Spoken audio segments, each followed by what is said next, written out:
Hi, everybody. Ready for another story? Um, Back, a number of years ago when I was working for um, Energy Enterprises, I was actually, I was trying to think, but this has been 30 years ago.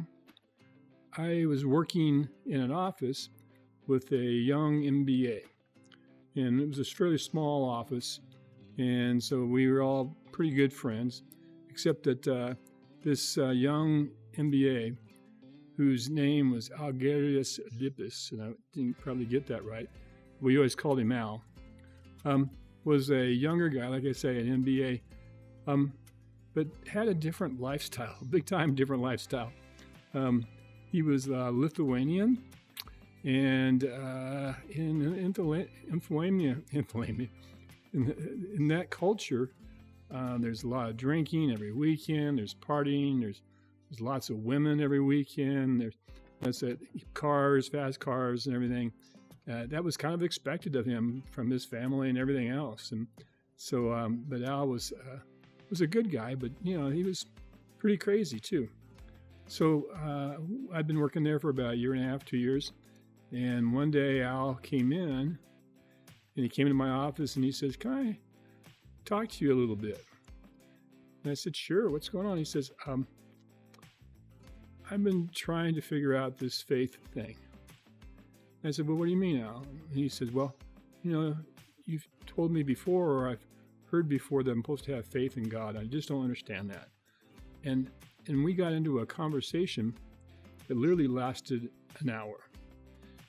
And he was just hung up on the point of saying, "Well, what do I have faith in?" Or what is this? How does this look? It's not numbers, and it's something entirely different.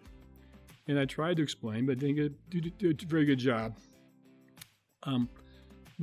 So we got interrupted. Just somebody came in because they actually had to do some work, and so Al left, and I didn't think too much of it, except in the next day, I was in my office after lunch, and Al had gone out to lunch with 3 or 4 other people that worked with the company, and they went to a Chinese restaurant. And when Al walked in my office, he looked as white as a sheet. I mean, he looked like death warmed over. And I actually said, "Al, what's wrong?" He says, "Well, I just got back from the guys where we went to this Chinese restaurant. And at the end of the lunch, we each grabbed a fortune cookie. I was the last one to grab the one that's left. And he said, I opened my fortune, and he showed his fortune to me. And what it said was, 'He that has faith has everything.' He who has faith has everything." Excuse me. And it shook him to the core. He didn't know what to do, but he was feeling like that he was being talked to directly by God through a fortune cookie.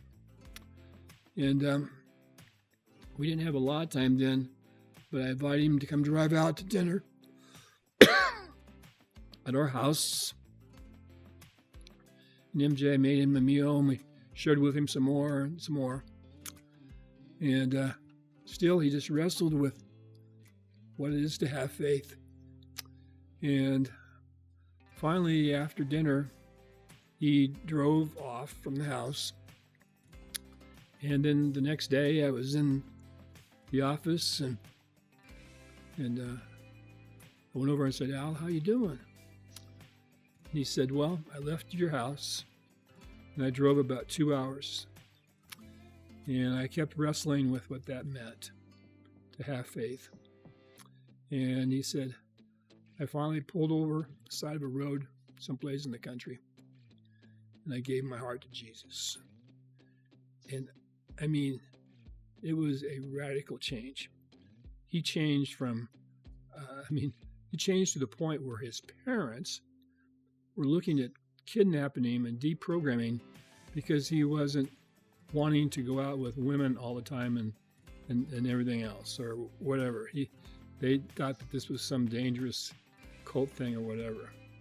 But it's just the fact that he had faith. And so I haven't seen him for years, but there was a point when I saw him, some time ago, and I asked, and he showed me that same fortune cookie, that same fortune that he kept in his billfold the whole time. So that's the story of Al, and how God can speak to us through a fortune cookie.